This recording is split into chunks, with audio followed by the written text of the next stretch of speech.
This story was performed in Washington, D.C. as part of Queer Cuentos, a partnership between Story District and the Latino GLBT History Project. Let's give it up for Lauren Eliana Sotolongo.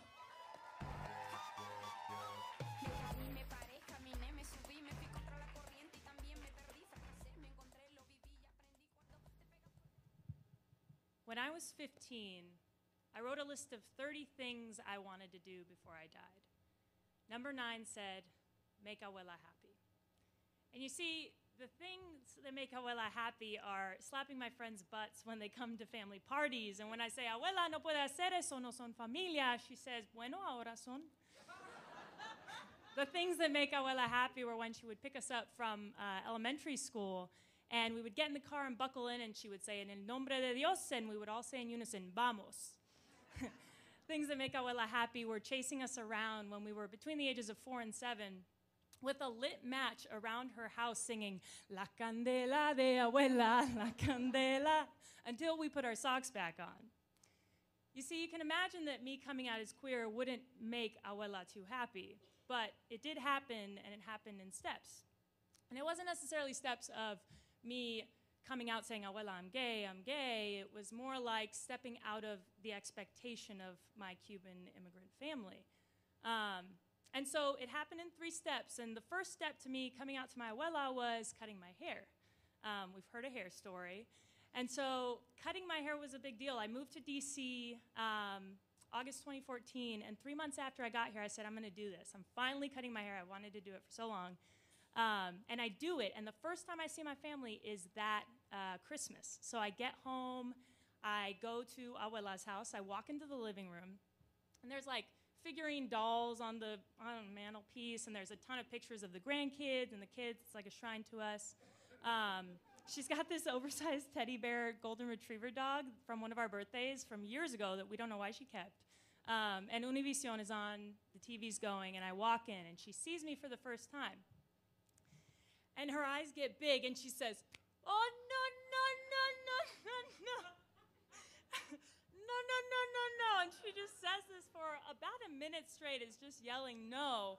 And eventually she opens her fingers to look at me through her hands, and she says, ay, Lauren, ¿qué hiciste?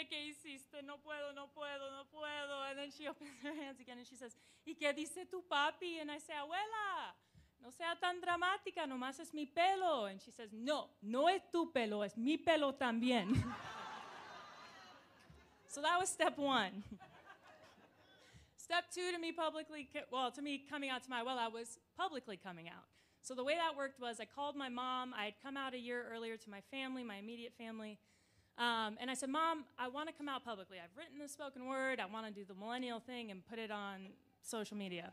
And so I say, I want to tell abuela before because I want her to hear it from me. I don't want her to hear it from some third aunt. And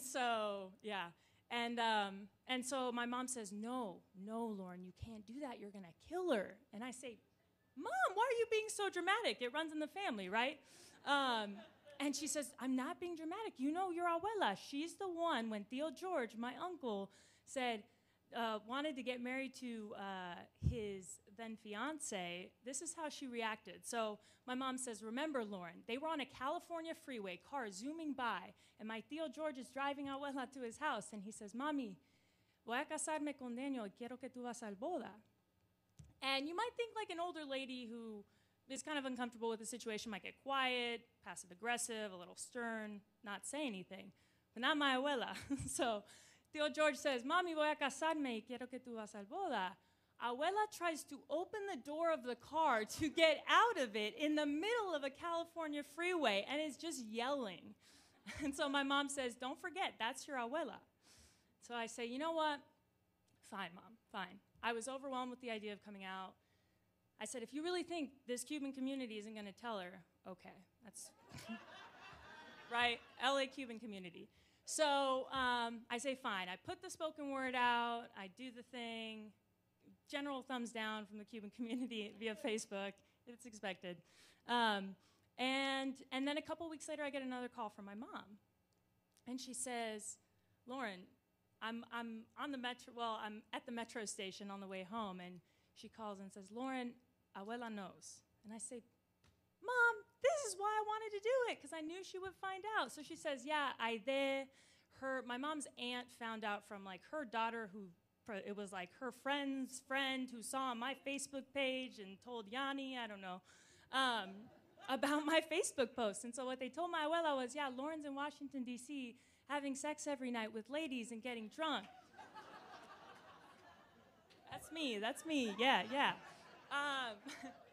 And so I say, Mom, okay, fine. So I hung up the phone, we wrapped it up, and I get home. I was living in Alexandria, so got off at the Braddock Road stop, went into the house I was living in, and I prep, because this leads to step 3, which is me coming out to my abuela. So I put my computer on the beige carpet, I sit down, no one's at home because it's still just after work, and I have 3 tabs open on my laptop. So the first tab is Google Translate, because when I get emotional, I can't talk, English or Spanish, and it just gets pretty bad. So I have Google Translate open because I know there's going to be things that I can't say.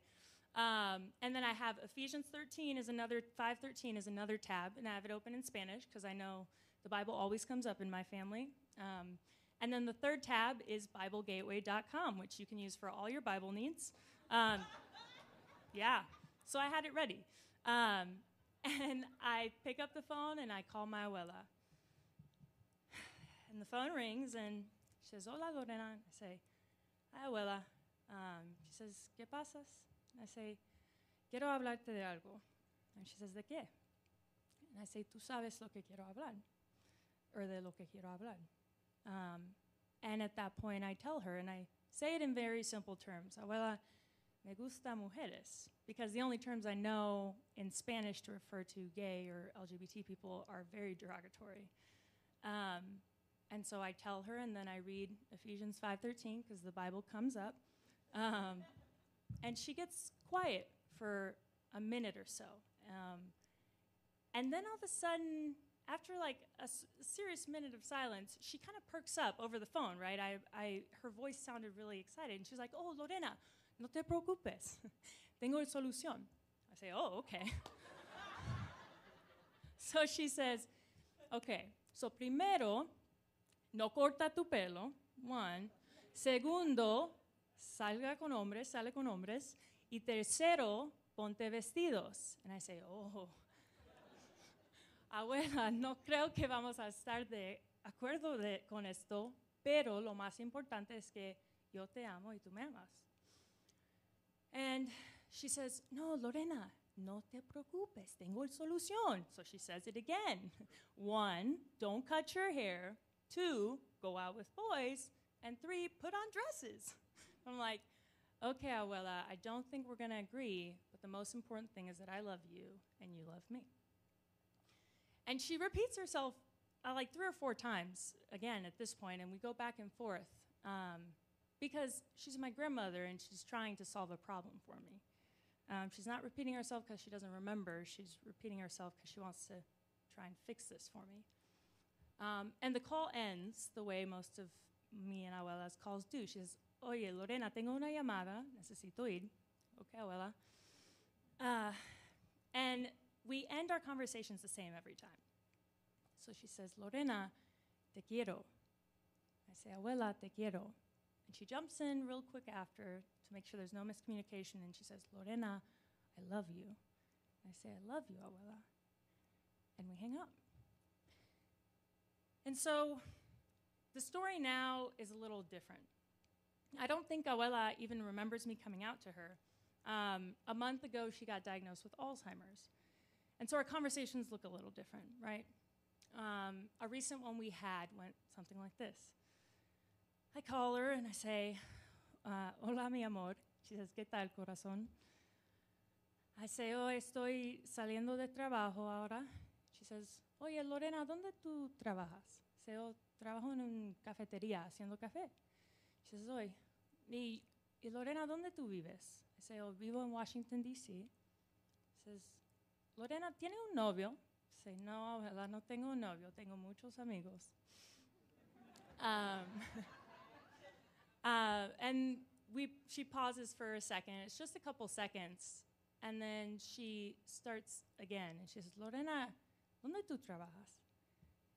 I say, trabajo en una cafetería, haciendo café. She says, y Lorena, ¿dónde tú vives? Vivo en Washington, D.C., abuela. Y Lorena, ¿tú tienes un novio? I say, no, abuela, no tengo un novio. And it goes on for about 10 minutes. I remember because it was our first conversation like this. And the call ends the way it always does, though. She says, oye, Lorena, tengo una llamada. I say, okay, abuela. She says, te quiero, Lorena. I say, te quiero, abuela. She says, I love you, Lorena. I say, I love you, abuela. And we hang up. And I think, honestly, this comes close enough for me, and hopefully for her too, to being happy.